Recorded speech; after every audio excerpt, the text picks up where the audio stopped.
Welcome to the morning after Masters Sunday, episode 31 of TMA. Thank you for joining us. Thank you for joining me. I'm your host, Jared Smith, back for another episode. We turned the big 3-1 this week, 31 episodes. It's been a blast, but let's not waste any time. Here's what we're talking about this morning. We'll start with what I saw over the weekend at Augusta. It was, I'll call it an entertaining weekend. I'll get to some of the specifics in a bit. Congrats, though, to Rory McIlroy. We're going to talk a little NBA. The playoffs start this week. I am grateful that the regular season is over. We'll just leave it there. And we'll close with a preview of the NFL draft. I will reveal the top 10 of my mock draft. I am sifting my way through the mock draft. Actually, I don't know if I'm going to give you the 10th pick tonight. I'll give you the top 9. I'll go through Kansas City. And I will give you who I have. I feel like I take probably too much time with these mock drafts because once one thing gets, thrown off, you get an early trade, something weird happens, it kind of throws the whole thing through a loop. But I think it's a good thought exercise every year. So I'll give you my top 9 tonight. I will reveal my full first-round mock draft on next week's show. And then we will touch on a little bit of NFL draft talk at the end of the show. As we basically next week will be our real NFL draft prep week, because once we get to draft week itself, it not as much to bet on. Some of the markets kind of get blown up, and it's just we kind of know what's happening, especially the first few picks. Basically, once we get to Thursday night, so we will touch on that. But I think it'll be for the end of the show. So let's start with top of mind, fresh out of the gate. Rory McIlroy, absolute roller coaster. Never in doubt, right? Up 6 shots after 36 holes, the largest 36-hole lead in Masters history. And then all of a sudden on Saturday, it looked like he was melting down. He trailed Justin Rose by 2 shots on Sunday and then really played well down the stretch despite a shank on 18, the 72nd hole that almost cost him the tourney. He was able to prevail. He is the 4th player ever going back-to-back. Definitely history is now starting to look very kindly on Rory. After being the guy that kind of was the lovable loser at Augusta, now he's won it 2 years in a row. And it's, he's kind of making Augusta his biatch over the last 2 years. Although Scottie Scheffler was right there, finished in 2nd place, just 1 shot back. Cam Young in the final group on Sunday couldn't make a putt on the back 9, finished 2 back in a tie for 3rd with several other golfers, Tyrrell Hatton, Russell Henley, and Justin Rose, who always seems to kind of be the bridesmaid there at Augusta. The final round, it had its moments. I'll be interested to see what the ratings look like. I think there was a time on Sunday, about, an hour or so before really the last 3 or 4 hole stretch where there was some indecision, some doubt in the market about who was going to win. But once Rory kind of pushed through, I think it was either 13 or 14. He made a birdie at 7 that kind of got him back on track, and then Rose had a lead for a little while. And then once he made the turn, he really kind of settled down, and he kind of finished the tournament the way that he started it, the first 36 holes, which was very strong. But I do think the tourney will be well received by the television ratings. I think it's become such a staple. It's really the Super Bowl of golf. It'll probably be the only tourney also that I watch start to finish all year. It like golf. So for me, golf was a sport that I used to spend so much time watching, playing, betting. But over the years, now that I've become more of a kind of seasonal specialist with football and with college basketball and with Major League Baseball in the summer, that's kind of my thing. I just don't have time. I don't have time to play. I don't have time to watch. It's a very time-consuming sport on both ends. So history lesson. This is my podcast. Might as well tell some stories. Golf was like the first real sport that I played seriously. I played football and baseball growing up, t-ball, little league, and that kind of thing. But the first sport that I fell in love with playing was golf. I was 10 years old. My grandfather on my dad's side was a scratch golfer growing up. And he used to drag me out to the driving range. He lived in West Palm Beach. I lived in Fort Lauderdale. He used to drag me out to the driving range almost every weekend. And I used to play religiously at age 10. And that was in 1996 when Tiger Woods was ascending to greatness. And I was the biggest Tiger fan. You can't see it here. It's on the other side of my office wall, but I have a signed Tiger picture from 1997. He signed it to Jared, all the best. Tiger Woods. Like, I had a cousin who was like friends with one of his agents, and I was able to kind of get in touch with his marketing people, and I had a signed picture back from '97. I am the biggest Tiger fan ever. Obviously, what's happened recently with him is very disappointing. I think I'm not as much of a fan of the way he's conducted his life off the course, but there's definitely a part of me that loves golf deep at my core. My inner child is screaming for golf. But my career has kind of taken a different direction. I haven't really talked about golf enough on shows consistently to make it a staple of my workload every week. So I do it when the novelty strikes, Masters, U.S. Open, maybe Ryder Cup. I don't have that time to dedicate to it. Now, that being said, I still have very good people who I trust, and I still have a very good keen eye for it when I'm watching it and I'm handicapping it on a regular basis, which is why I tend to win when I bet the Masters. I won this weekend. We actually got unlucky with Justin Rose top 5 first-round leader bets, but then we had a piece of Cam Young at 20-1, which kind of went to shit. But we did well with our matchups. On Saturday, we did really well. We bet over on Rory's score that he kind of was going to come back down to earth. We bet the Cameron Young matchup against Jason Day on Saturday, gave that out on the Fox show. And had a really good day betting golf on Saturday. And then also took a piece of Rory at plus 250 when he was right before he was making his run on Friday. BetMGM was giving us a profit boost, got 2-1 up to plus 250, and never really got outside of that number for the rest of the tournament. So I like betting golf. I just don't have the time to really dedicate to it. So that being said, congrats to Rory. Incredible accomplishment. It'll be really interesting now. It's going to set up a fascinating Augusta next year at the Masters to see if he can three-peat. No one's ever three-peated before. So that would kind of be a feather in his cap as one of the greatest golfers. He is right now the greatest golfer of our current time. I think he's slightly in front of Scheffler. I mean, he's won back-to-back Masters after being held off that course for so many years. And he has a chance next year to do something that no golfer has ever done. So there's been 3 other golfers that have gone back-to-back at the Masters. Jack Nicklaus, 65 and 66. He missed the cut in 1967.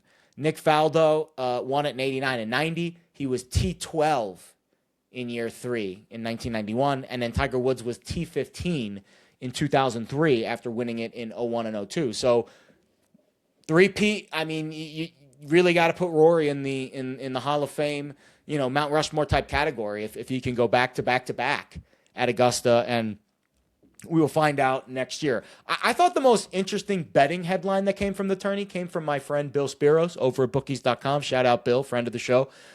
He sent me this article that he wrote, and I'll read you the headline. Kalshi trades more than $472 million on Masters, approach a Super Bowl total of $500 million. So that was interesting to me because the way I view golf, and I know it's the Masters, and it's kind of like the Super Bowl, but I don't view golf as a high-handle betting sport. Not compared to NFL, not compared to March Madness, not compared to the NBA playoffs, not compared to other things like that. Maybe the Masters itself on its head is a big moneymaker, a big draw. But I was surprised that Kalshi traded almost as much money on the Masters as they did for the Super Bowl. That turned some heads for me. And I think there's 2 reasons for that. One, we're a few months later into this prediction market situation. So there's just more people that are aware of it now than there were a couple months ago. It's been in the headlines a lot lately. And it's really becoming a big, I don't want to say fad. It's not a fad. I mean, it is a staple now of the gambling landscape. There's less VIG involved, and that is a very attractive thing for professional gamblers long term. Now, the headwind is they're getting sued in federal appeals court by multiple states in federal court because the states are losing tax money. Right? It's what it's doing is it's bypassing the state by state regulation method of sports gambling, and states are suing Kalshi, including here in Nevada, that they can't sell sports prediction contracts, that it's violating the state regulation that sports betting kind of has. And it's won. Kalshi's won recently in New Jersey and Arizona. So it's going back and forth. I think the states that have stronger traditional gambling backings, like Nevada, might end up keeping Kalshi out, just like they figured out a way somehow to keep DraftKings and FanDuel out all these years. But I think Kalshi's gonna continue to grow in popularity, and I think we are going to slowly move our way, distance ourselves from the state by state sports betting model, and move towards the federally regulated prediction market model. If the pro bettors are paying less vig, I think they're going to be very happy. Now, there's a lot of other exchanges out there, Play Profit and all these other exchanges that are, no vig, that are cheaper, efficiently priced markets with better splits than DraftKings or FanDuel. But they're just smaller and there's less scale. Whereas Kalshi now, as I said, traded almost as much money on the Masters as they did for the Super Bowl. So the liquidity in these prediction markets are becoming larger. And that's going to make them easier to bet into for professionals. And they're going to get better numbers.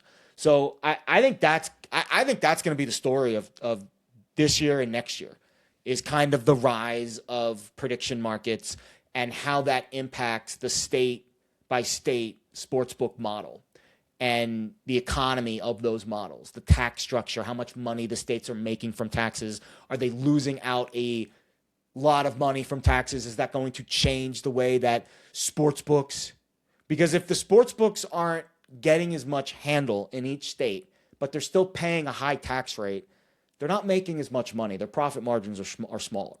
So, that's why New York got away with a 50% tax rate right out of the gate, because the population volume was so high that the sportsbooks knew they were going to make enough money to survive still. But if the prediction markets eat into that market share, it will be very interesting to see how the states, especially the ones with high tax rates, respond to that, and the sportsbooks that operate in those states. It's not going to happen overnight. It's going to take time, just like the slow wheels of justice take time. But in the next 3 to 5 years, I'm fascinated to see. I mean, think about how much change has taken place, and we'll talk about it with the NFL draft coming up in a little bit. Think about how much change has taken place in the sports betting markets in the last 6 years. Since 2020 and COVID, right? They basically became legalized in 2018. New Jersey was one of the first to market. Then a couple of other states kind of trickled their way in. New York, I think, was 21, 22. So really, the major cities, Illinois kind of in that time too, the major cities have really only been online for 3.5, 4 years. So think about how much change has happened and taken place in that short time period. Think about what will happen in another 4 years. And we're talking about this in 2030. So I am fascinated to see how the sports betting markets evolve over the next few years. I think there's going to be a lot of talk about prediction markets. I think they're here to stay. All right, let's move on to the NBA. This is my favorite. This might be my favorite soundbite ever.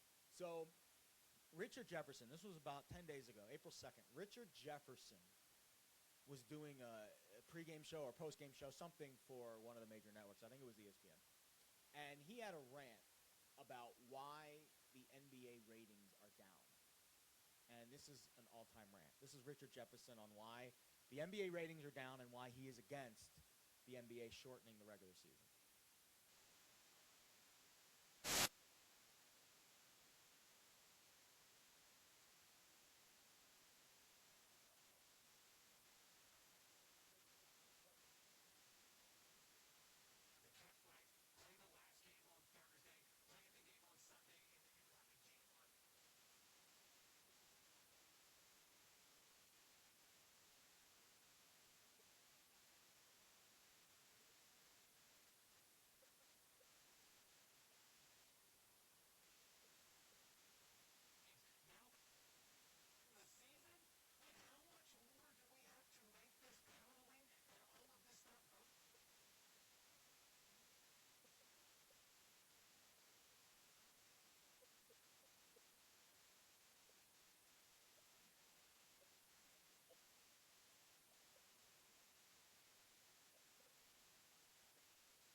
Wow. I think that's my favorite rant that any NBA player has ever gone on TV in the history of modern media. I love this take so much. Can we vote for this man for commissioner? So I think the best part of this take was what he said about professional sports being hard. And we live in an era where these athletes are making more money than ever before. They are gajillionaires. Go look at how much money Kirk Cousins is making. And I know it's a different sport. But the NBA players are making an obscene amount of money today compared to they were 20, 30 years ago when Richard Jefferson was in his prime. 170 players missed action on the final Friday night of the regular season. That is a third of the league. That is obscene. The good teams are resting players for the postseason. The bad teams are tanking for the lottery. There is a large percentage of teams hovering in the meaty middle, that mediocre, not elite but not average category. I think there are 1.5 elite teams in the West. I think Oklahoma City is the ace of spades. They are legit, the number one squad. I think San Antonio is a half of an elite team. I put them in the elite category because I think they have the best player in the sport, the future of the sport. And the Spurs are not going to win the Western Conference this year, but the future for Wemby is brighter than 1,000 suns. And I can't wait to see what he does in his first postseason. But I don't think they're going to the finals. I think Oklahoma City is going to the finals, and I think it's a done deal. I just think they're that good, and they're that deep, and they're that talented. Maybe Denver can give them a series. But I don't think anyone realistically can beat them in a 7-game series where they have home court. The East is wide open. I don't know who's going to win the East. Boston was supposed to be in a gap year. They look legit. Jason Tatum looks healthy. I think the Knicks and the Pistons are formidable. The Knicks have a ton of experience. They've kind of been right on the precipice the last few years, knocking on the door, but they haven't been able to break through. Maybe there's another sleeper team. Maybe there's a mystery box team that surprises me in the East. Nothing would shock me, frankly, in the Eastern Conference. This is not a great postseason storyline narrative kind of year for the NBA. If OKC romps again, it will be a very anticlimactic 2 months. And make no mistake, this is a very long postseason. The NBA postseason is incredibly long. It will drag. If Oklahoma City wins every series in 5 games, then rests for 4 or 5, 6 days, and then doesn't play again for another week. And don't even get me started on why they take the extra day off in between games 1 and 2 of the finals. It goes back to the coddling of the players, and it's just it's a very strange, long, drawn-out postseason process that doesn't feel like it's going to have a lot of drama to it this year. Maybe I'm wrong. To be fair, haven't watched a ton of NBA this year. Maybe the East is an absolute slobber knocker, a barn burner, and we get multiple 7-game series between the Knicks and Pistons, the Celtics and the Knicks, Celtics, Pistons. Maybe the Cavs get in there and make things interesting. Maybe we have 4 above-average teams in the semis, and we have 2 really good Eastern Conference semifinal rounds and 1 barn burner of an Eastern Conference Finals. Okay. I'll settle for that. I don't think that's going to happen in the West. You can bookmark it. The playoffs are about to start. I think OKC's running through it like a hot knife through butter. And then they're going to be a big favorite in the finals against whoever the East sends them. So I don't know what the solution is to the NBA. We've talked about it multiple times on this show. There's a big problem brewing in the NBA right now with the way that these players are just, I don't know, Richard. Maybe you should go talk to him. Because what you said made a ton of sense to me. I mean, I remember growing up, and I was the biggest Knicks fan ever. Again, growing up in the 90s, as a New York City kid living in South Florida, with the Knicks and the Heat going at it every year, I was an NBA junkie. In 99, when they were the 8th seed and made it to the finals, I watched every single game. I remember, so after that run, I started working in local news, right? Go to Penn State, do all the radio stuff. Then I made it back to working in Westchester, local news in Westchester, New York. in 2015. And that's when the Westchester Knicks promoted Allen Houston to the GM role. And I remember I was close with the sports information director of the Westchester Knicks. Her name was Katie Hatch. Shout out, Katie. We worked hand in hand because I did a lot of their local coverage. And I remember she's like, hey, Allen's the GM now. Do you want to do an interview? Like, hell yeah, he's like my childhood idol. And I remember Allen Houston. She brought Allen Houston into our studio. I still have a picture of this on my phone. And I remember interviewing Allen Houston. I was maybe 29 years old. 13-year-old Jared was like, you just accomplished your dreams. Interviewing Allen Houston, GM of the Westchester Knicks, for a local news segment was like my dream. Because that's how big of an NBA fan I was and a Knicks fan I was in the 90s. I could care less about the NBA now. I can't quantify how much interest I've lost in this league over the last 2 decades. And they have nobody to blame but themselves because of all the things that Richard Jefferson is saying. It is not the same league that it was in the 90s and 2000s. It's just not. It's a different vibe. It's soft. It's very athletic and explosive, but it's also very soft. Sports are supposed to be hard. It's not supposed to be easy. It's not supposed to be cuddles, sunshines, and rainbows. It's supposed to be a fucking grind. And I think the NBA has lost the plot with that. And I don't know how we get back to it because these guys are making more money than God. So we'll see how the playoffs are, but I have very little faith that the NBA is just going to magically wake up and regain some of that traction, some of that tension that it had in the 90s. It's a very soft league now, and Richard Jefferson laid it out perfectly. All right, let's move on to the NFL draft. Very excited for the draft. So the draft, again, it's kind of become this different element gambling-wise over the last few years. And with it, I've changed my approach. What do I mean by that? So I never bet on, I didn't know what betting on the draft was. So I've been gambling since I was 13 years old. I'm gambling since I was maybe 14 or 15. I've been gambling for a very long time. I bet on baseball, football, college basketball, everything. I didn't bet on the draft until 2020. That was the first time that I really bet on the draft. Maybe 2019 offshore, I got into it a little bit because I was just starting to get into my sports betting content grind. But it was not something that really was available to bet on until 2020, when everyone went into their COVID sleep and people wanted to bet. People were rabid for sports after COVID, and the sportsbook saw an opportunity in April of 2020, and boy, did they take advantage. They were dropping markets left and right. The limits were all, willy-nilly, and you could bet. It was like the wild, wild west, and they got crushed, absolutely crushed in 2020. And from that point on, they started to get more conservative with the markets they were offering. Sports was coming back. COVID was ending. There were more products available. They didn't feel the need that they had to put as much out there, and they kept losing. So they stopped putting markets out there, and they lowered the limits considerably. And over the last few years, the draft just hasn't been as opportunistic as in prior years. That being said, I will do a mock draft next week.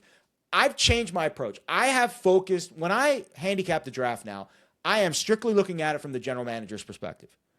I have eliminated my bias of who I think the team should take. That is irrelevant. My opinion on who the team should take is irrelevant, just like yours is. The only opinion that matters is the GM, because he's the one pulling the trigger. So the focus of your handicapping on the draft should be at the general manager level. What does that mean? Does that GM have any trends? Do they like to draft younger players, older players, athletic players, players at certain positions, players from certain schools? These are all data points that are widely available and that I think you should be studying. There are a couple people who do a really good job analyzing this data. Clev TA is one of them. Shout out to him. He put out a fantastic draft guide. I have taken numerous nuggets from that and integrated it into my analysis.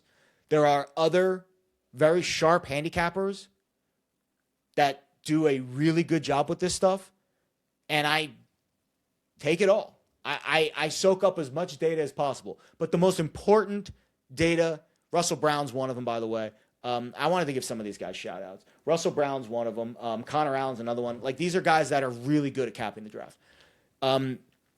Joe DeLeon, shout out to him as well. He does a good job. Like, these are people who put out Thor Nystrom, another one.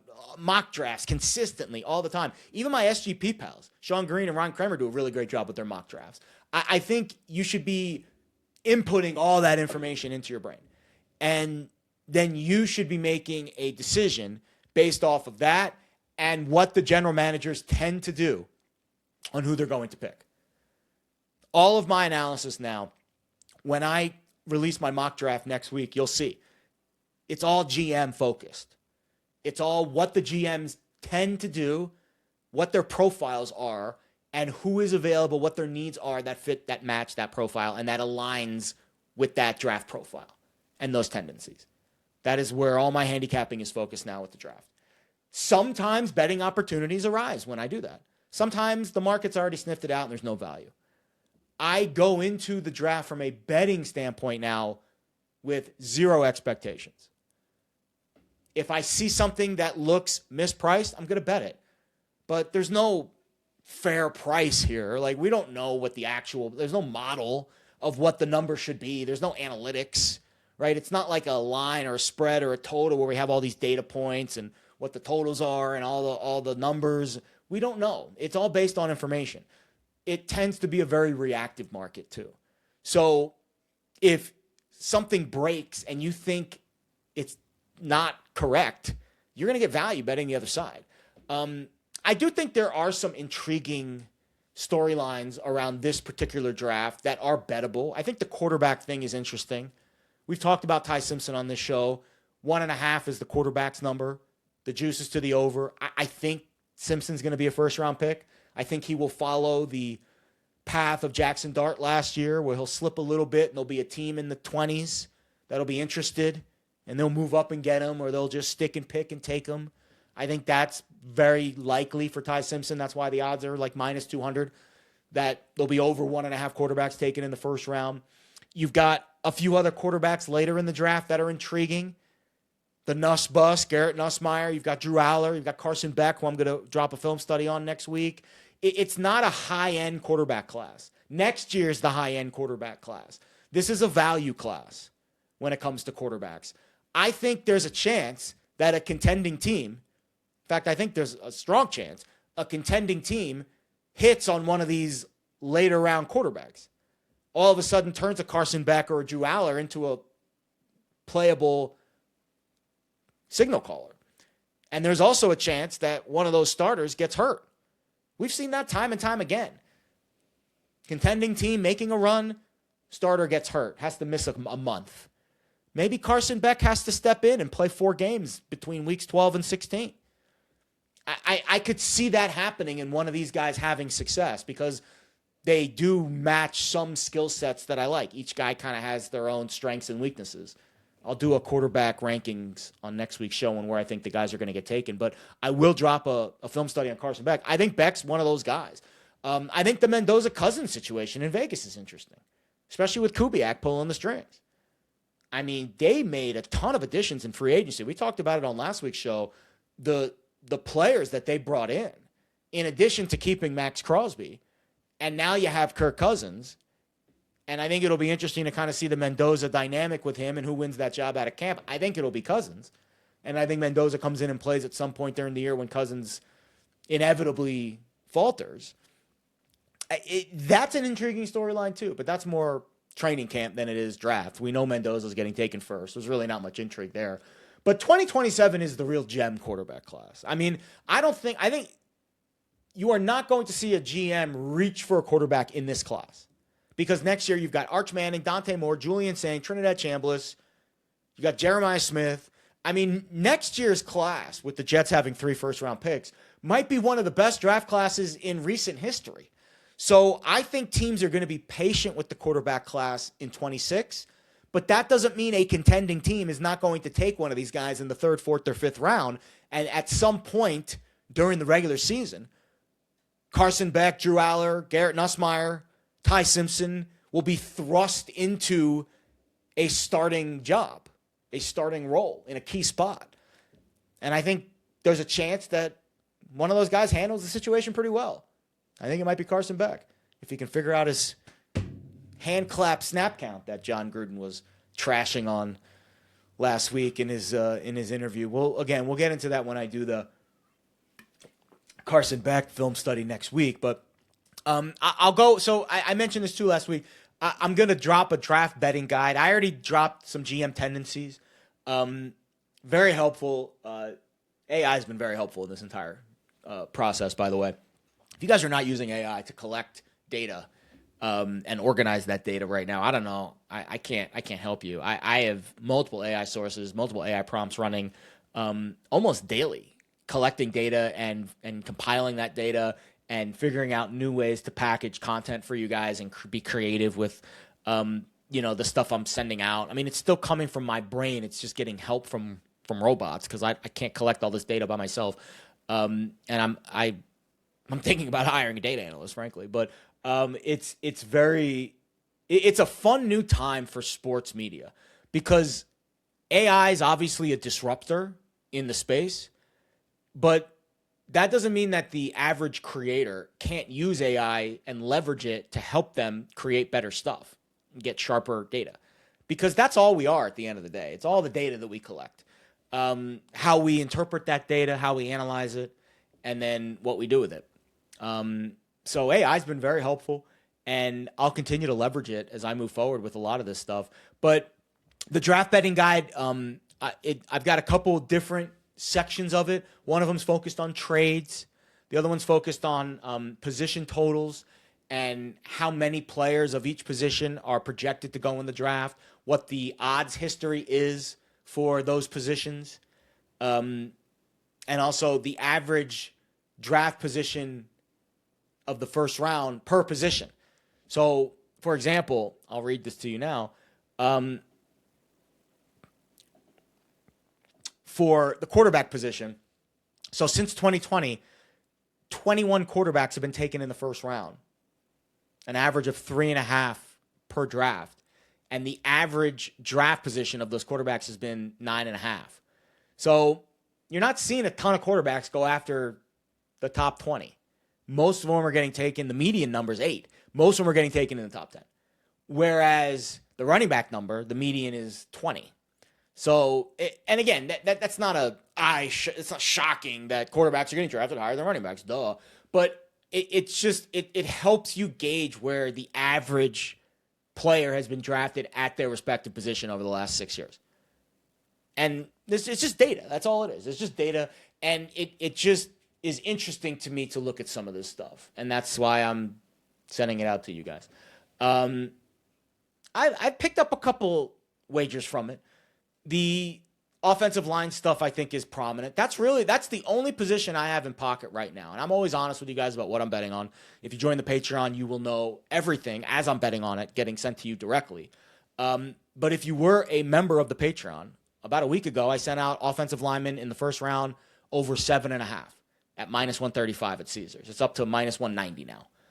It's going to end up being a good bet. We can come back on the other side and arbitrage if we want. I don't really want to. It's a full position. It's a 3-unit position. Probably the biggest position I'll make in the draft, most likely. Maybe I'll make another one, or maybe I'll make one or two more larger wagers. But that is the biggest position I have on the draft right now, is offensive lineman over 7.5 in the first round. And I got that from doing this research, seeing what the average number of offensive linemen taken in the first round was over the last 6 years, analyzing that this is a above average offensive line class. And if we're getting an average number in an above average class, I thought there was value to the over.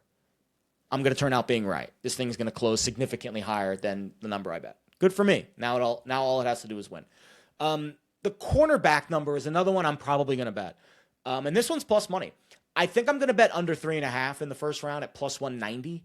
So there's been a little bit of weakness in the draft profile of Avion Terrell recently, and he is kind of on the cut line for a first-round pick. But he has had some issues with his 40 time, and I think he's falling. His stock is declining a little bit. And if he's the fourth corner that's going to be taken in the first round, and his stock is not on the up and up, and I'm getting almost 2-1 for under 3.5 corners in the first round, I think that's a bet worth making. I think that's a number that's going to come down. So there's another way to play this. You bet Avion Terrell's over draft position or not to be a first-round pick. I've not seen those numbers posted yet. Maybe they get posted sometime in the next week. Maybe not. The most efficient way to bet that might be the under 3.5 corners in the first-round market because I'm a little bit unsure on Avion Terrell. I do think Mansour Delane is going to be the first corner taken. That's minus 200-ish right now. I'm not in a rush to bet this one. It's really down to him or Jamad McCoy. I feel pretty good that Delane's going to be the guy. And in fact, I think he's going to be a top 10 pick. But I don't think it's worth a bet at minus 200. I think that number will likely be somewhat available over the next week. And if I'm going to bet something that's heavily juiced, I want to be damn sure. So I'm going to wait and hopefully get a little more intel on the corner market before I pull the trigger. Once I complete my mock draft next week, I will likely make some more smaller wagers on teams to draft a certain position with their first pick. This tends to be more of the long shotty type bets. We hit one a few years ago, or it was 24. Brock Bowers, Raiders to take a tight end with their first pick at 60-1. Great fucking night. Probably will never repeat that kind of ROI in one night for the rest of my gambling life. But those are the types of bets that sometimes become apparent. They smack you on the head when you're doing your mock draft. You're like, holy shit, if this happens here and this falls to this. The handicap that year was that if the Raiders miss on one of the offensive linemen, that they might want to go and take the best player available, which in that particular instance was Brock Bowers. And that's exactly how it played out. So we'll see. I'll do my mock draft. I'm on the 10th pick right now. The Bengals are on the clock on my mock draft right now. I'll give you the top 9 picks coming up in a second. I'm not going to make large wagers, though, on those team to draft position first markets. Those are multi-way markets with higher hold percentages, and they tend to not be as profitable in the long run. As much as we love hitting a 60-1, it just those are very hard to do. It's hard to do, and it's even harder to repeat it after you've done it once in the last 2 years. But I'll try. I promise I'll try. The over-under markets, the over-under draft position markets, those are the better markets to bet into. The two-way markets tend to be the ones with less hold. The sports books don't make as much money from those bets, and the professionals are very interested in those wagers, kind of the bread and butter of betting the draft. But overall, I mentioned this, the draft has become less of a betting opportunity in recent years. Several reasons for that. One, the books, as I mentioned, got crushed in 2020. Absolutely obliterated. People were hungry to bet on sports again coming out of the COVID pandemic, and the draft gave it to them. We got our NFL fix. But the books overindulged us, and they got roasted for it. Flash forward 6 years later, limits lower. Sharper shops not posting numbers till significantly later. They're not giving you as much time to bet into the draft, which means the information you get is not as relevant if there are not markets available when you get that information. And then once the market opens, that information is already baked in. So there's just not as much opportunity. It's not as fertile of a gambling landscape as it was a few years ago. Doesn't make it any less exciting. That Brock Bowers 60-1, got that sucker framed to my wall. Last year, there were a few opportunities. I didn't win last year. I actually lost last year on the draft. But I didn't bet it any differently. I just didn't have great information, made some bad picks. I think I'm going to have a winning draft this year. I think that first bet I made, the offensive lineman bet, is going to win. And that'll give me a nice 3-unit cushion heading into the night. And we'll take a couple shots on some other maybe long shot bets in the position markets. And hopefully, I think we're going to hit on one of them. I really like that offensive line position a lot. I think that's my number one bet heading into the draft next week. Likely we'll have one or two more slightly larger wagers, but I think the majority of them are going to be smaller and probably for more of a plus money vibe. But that's all I got for you this week. Let me give you my top 9. I'll give you my mock right now. We'll go through it one by one before we head out of here. So, obviously, at 1, we have Fernando Mendoza, quarterback, going to the Raiders. It's a sure thing. It's a lot, guys. You want to dump your account on it right before the draft starts, make an extra buck. It's a bridge jumper, but I think you'll survive. 2 to the Jets. I have David Bailey here in this spot. So last year, Moogie, he passed on the shiny toys, and they got their tackle of the future in Armand Memba. I thought he played well down the stretch. He had a good game against the Steelers, held T.J. Watt to no sacks, no pressures. I think this rebuild continues. I think actually Moogie's drafted pretty well, frankly. Kind of anti-Jetsian, doing pretty well with his draft picks, premium position, solid athletic scores, and Bailey's the best edge rusher in this class. And I think he's a really good player. Man, when I watched him at Texas Tech last year, scary good. I think Arvell Reese will go 3rd to Arizona. The Ohio State outside linebacker, kind of edge hybrid guy. So Austin Fort's first-round selection has been a player that the Cardinals conducted a top 30 visit with in all 3 of his prior drafts. And Austin Fort brought in both Reese and Bailey for a visit. So he didn't bring in any of the top tackle prospects besides the local visit for Ian Achor, the Arizona State kid. Austin Fort's a GM that values premium positions. So tackle is on the table here. But they signed 2 tackles at free agency. Elijah Wilkinson, $4 million. Graded out okay, 17 starts for the Falcons last year, and they have 23 first-rounder Paris Johnson at left tackle. So they've got both starting tackle spots set. I think Arizona goes defense. I think whichever pass rusher the Jets don't take, Bailey or Reese, I think Arizona takes the other one. And I think Bailey's going 2, so I'll say Reese goes 3rd. I think Reuben Bain is going 4th to the Titans. So this is kind of one of those spots where last year it's tough to tell what GM Mike Borgonzi is going to do. Last year it was an easy call. You knew he was going Cam Ward 1. There was no debate there. This will be a more interesting decision. They signed left tackle Dan Moore. They have J.C. Latham at right tackle, who was a first-rounder in 24. So you've got both tackle spots, both starting spots accounted for. And you've got a defensive-minded head coach, Robert Saleh, coming into the mix. I think this Titans defense was atrocious last year. 29th in DVOA, 30th against the pass. The pass rush actually was kind of average. So if you bring in Reuben Bain, who I don't want to hear any of the garbage about his physical traits. I think he's going to be fine in the NFL. If you bring in Bain and you turn a pass rush that was kind of average last year in pressure rate and sacks, and you make them above average with a really good Saleh scheme, well, now you've got an elite unit on one side of the ball. Now, that doesn't fix the problems with Cam Ward and what they're going to do at quarterback in the future if he doesn't figure it out. But I think defense is – I think they'll go defense here with their first pick, defensive head coach in his first year. So I'll go Reuben Bain at 4. Here's where it gets interesting. So I think the toughest handicap in terms of the GMs at the top of this draft is the Giants. Because we know that Joe Shane's on a short leash. I mean, he might be on the shortest – he's on a shorter leash than my dog when we see another dog at the park. And for those of you that don't know, Jackpot doesn't do great around other dogs. So I keep him real tight when we see another dog crossing our path at the park. And you bring in John Harbaugh. So Harbaugh comes in with all this experience and all this wealth of knowledge and personnel, decision-making. And you got Joe Shane, a GM, who's like, Mara's got 1 foot up his ass. So when push comes to shove, and the Jets are on the clock at 5, and all the good defensive linemen are taken, and they extended Jermaine Illuminor and re-signed Evan Neal at right tackle.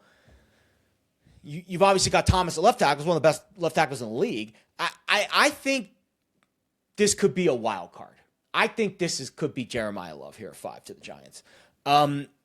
Because Shane's been pretty predictable, actually, in terms of draft. Like, he leans on premium picks. He leans at guys that went to top-notch schools. Right? He took Abdul Carter, edge rusher out of Penn State last year. I like what the Giants did in free agency. I think bringing back Illuminor and Neal were the right decisions. I think Andrew Thomas, a good left tackle. If there's any doubt about Malik Neighbors' ACL, maybe you go receiver here, but they're probably going to sign Odell Beckham. They did meet with Carnell Tate for a top 30 visit, but they met with Jeremiah Love as well. I think if Harbaugh has some sway here, I think he's like, hey, let's go draft the next Saquon Barkley. Let's go draft the next Derrick Henry. And let's make someone the face of this franchise. Jeremiah Love has the potential to be the face of a franchise. He has the potential to be the next Saquon Barkley. So I think this is our first wow moment of the draft, right?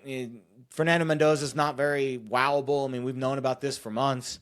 And then it's defense, the next 3 picks. I think Jeremiah Love at 5 to the Giants has a chance to be the first curveball, the first wow moment of this draft. At 6, I have the Browns taking Carnell Tate. So the one thing that Andrew Berry profiles to is youth. He ranks first among youngest players selected, an average age of just 22 years old. His first 3 picks last year were all under the age of 22. Carnell Tate is the youngest wide receiver in the class, 21 years, 3 months, barely his drinking age. He was born in January of 2005, and he's almost 6 months younger than Jordan Tyson. He's also not as injury prone, at least not last year. Francis Maiaga and Caden Proctor, the youngest tackle prospects in this class, but Cleveland did bulk up their offensive line in free agency. Zion Johnson, Elton Jenkins, Tevin Jenkins, Titus Howard. So I don't think they go in the offensive line direction. Tate fits Berry's youth profile. He is the most polished receiver in the class, and he's not coming off one of those season-ending injuries like Jordan Tyson. He would fit very nicely opposite Jerry Jeudy. I don't know who's going to be throwing to Carnell Tate. That's another story for another day. But I think Tate at 6 to the Browns makes sense. 7, Washington Commanders. I've got them taking Sonny Styles out of Ohio State. So 2 drafts into the Adam Peters era, and his RAS, what's RAS? Relative athletic score profile is off the charts. He has the highest RAS drafted average of any qualified GM. He has clearly emphasized drafting superior athletes. Well, Styles is like one of the best athletes ever recorded at the linebacker position. So he recorded an RAS score of 9.99. He's the 4th all-time highest RAS score amongst over 3,400 linebackers that RAS has tested since 1987, per their official database. So if Adam Peters sticks to his athletic profile, Sonny Styles at 7 should be the pick. 8, New Orleans Saints. I've got him going corner and Mansour Delane. So this makes a ton of sense when you consider the regional connection. That just hits you right on the head. And it fills an immediate team need. So Mickey Loonis has gone tackle in the first round in each of the last 2 drafts. Kelvin Banks bucked his trend of only selecting players in the first round with an RAS score of above 9. So Loomis was typically a guy that also focused heavily and leaned into heavily the athletic traits. But Kelvin Banks bucked that trend last year, just an 8.32. And Banks, hey, good pick. Coming off a great rookie campaign, started all 17 games at left tackle, made the all-rookie team. Nice job, Mickey. Delane didn't qualify for an RAS score because he missed some of the measurements at the combine, but he ran a blazing 40 time. Between 4.35 and 4.38 at his pro day. I mean, he's arguably one of the fastest corners in the draft, and he is a lockdown corner. Played in the SEC, premium position, premium conference. Loomis doesn't have to venture too far to Baton Rouge to watch him play or to watch him work out. So I think this is a situation where he got a closer look. The RAS score is not as relevant here. And the cherry on top, New Orleans lost Alontae Taylor in free agency and didn't do anything to plug the hole. So this fills an immediate need at a premium position. Mansour Delaney, 8 to the Saints. And finally, number 9, the Kansas City Chiefs. I've got him going tackle with Francis Maiaga. First tackle off the board. Francis Maiaga, 9 to the Chiefs. So the most important thing for Kansas City right now, besides filling those 2 corner spots they lost to the Rams in the trade, is to protect Patrick Mahomes at all costs. You have to keep him healthy. Brett Veach has not picked higher than 21st since the pre-Mahomes era. So it will be very interesting to see how he approaches this if Delane is off the board, right? Because we know the Chiefs need a corner. If Mansour Delaney is there at 9, I could see the Chiefs going corner at 9. But I think the Saints know that, and I just told you the Saints need a corner. So I think Delane will be off the board, and I know that Brett Veach, his profile tends to skew younger. So 5 of his last 6 first-round picks have been 21 and a half years old or younger. Ironically, last year he bucked that trend by taking Josh Simmons, who just turned 22 before the draft. Mayaga is the youngest tackle prospect in the class. So even though last year the Chiefs went away from the youth movement, that was a unique scenario. They were picking at the end of the first round. Simmons fell. He was supposed to be a top 15 pick, but injury concerns pushed him down. And I think Brett Veach saw some value there getting Simmons, who was a bit of an older prospect, at the end of the first round. Here, they get their pick of the litter. They probably will get to pick their tackle, their first tackle on their board. So I think it's going to be Francis Mayaga, who is the youngest tackle prospect in the class. His birthday is June 4th, 2005. He will not even be of legal drinking age the night of the draft. Caden Proctor, ironically, has the exact same birthday. Can't make that up. But is not projected to go as high as Mayaga. Now, Proctor had a top 30 meeting with the Chiefs. Mayaga did not. However, Mayaga did meet with the Chiefs at the Combine. So, we'll see. I think it's going to be one of those two guys. I think it'll be Mayaga. 5 of the last 6 first-round selections by Veach haven't gone on top 30 visits before the draft. Ironically, Simmons last year was the exception. But, as I said, Veach was buying low on a guy who had fallen a little bit in the draft. This year, he's going to probably get to take his number 1 tackle. Speaking of tackles, Veach cut Jawan Taylor in March, saved $20 million in cap space. It makes sense to draft his replacement at right tackle for a much cheaper price. Mayaga Proctor, I think Mayaga is the safer option as long as that recent medical scan checked out okay. I think Francis Mayaga will be the next member of the Kansas City Chiefs. So I'll give you my top 9 one more time. Mendoza, 1 to the Raiders. David Bailey, 2 to the Jets. Arvell Reese, 3 to the Cardinals. Reuben Bain, 4 to the Titans. Jeremiah Love, 5 to the Giants. Carnell Tate, 6 to the Browns. Sonny Styles, 7 to the Commanders. Mansour Delane, 8th to the Saints. Francis Mayaga, 9th to the Chiefs. I think the Bengals are going to go tackle. I think the Dolphins, wild card with a first-year GM. Not sure. So that's my top 9. I will reveal the rest of this next week. I'll post it on all my platforms. And then we'll let the chaos begin in a week. I'll go over this next week on the podcast, and we'll talk about it, and I'll refresh if I make any changes to the top 9. Probably not. And then we'll move forward from there. It's going to be a fun draft. I love the draft. I mean, I think the NFL draft and the schedule and these off-season things, the NFL is 365, man. I really enjoy handicapping this league year-round. I love the process of it. I'm continuously tweaking that process. I used to do a lot more writing. I don't do as much writing anymore. I let AI gather a lot of my data now. I let AI organize a lot of that data, and I kind of jump back in when I feel like I'm ready to really dive into the process. You know, it really is a year-round thing. Honestly, that's the biggest change I think I've made in my handicapping in football over the last 2 to 3 years, where I used to be very much August to February. Now it's 365. I do a little NFL work every single month. I really enjoy creating these projects and working on this content and sharing it with you. So I appreciate you guys supporting it, and I'll continue to give you my thoughts. I'm wrong a lot, but I think I've got a pretty good sense of these GMs, and I'm starting to learn about what matters and what's important to these GMs, and that is how we should be focused on the draft. Do not worry about what you think the team should do. irrelevant. You should be focusing on what the GMs historically have done and what they likely will do based on the team needs and how they have filled those team needs in free agency and who they have lost in free agency and via trades. So that is my NFL mock draft through the first 9 picks. And that's going to wrap up tonight's show. I hope you enjoyed this, again, kind of transition bridge episode as we move forward into the NFL offseason waters.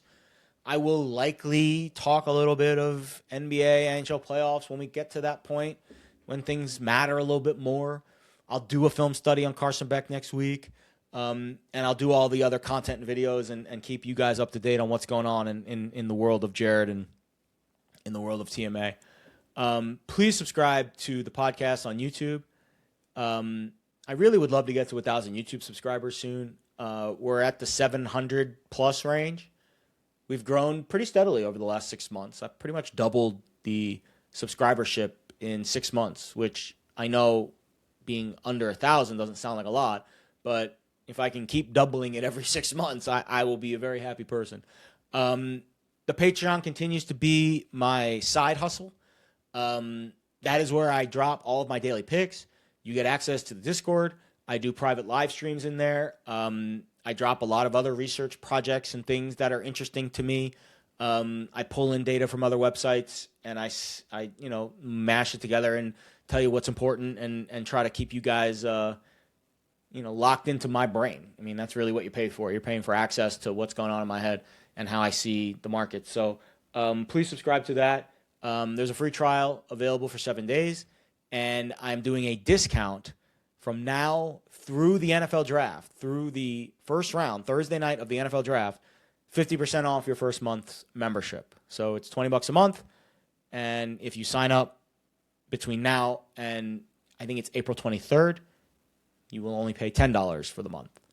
I'm thinking of doing more promotions like that throughout the summer because I understand that the baseball picks and the NBA playoffs and other random sports are not as valuable to you than football and college hoops. I get it. And I don't want you to feel like you're getting ripped off. I don't think $20 a month is a ripoff. I think it's a fair price for access to my inner circle and my inner workings of my sports gambling and sports analysis brain. But I think 10's better. So if it means you guys are going to sign up, I'll lower the price to 10 for this month, and I'll probably do another promotion in May and in June once we get closer to the baseball All-Star break. So that's all I got for you tonight. You can subscribe again to the newsletter that's gonna go live after this podcast wraps up. But really, YouTube, Patreon, Substack, those are the 3 big boys. As if you want to follow what I do on X and Instagram as well, but really YouTube and Patreon. That's if you want the direct connection. Those are the 2 best places to find me right now. So I appreciate you guys tuning in. Episode 31 of The Morning After. I'm your host, Jared Smith, and I will see you next week.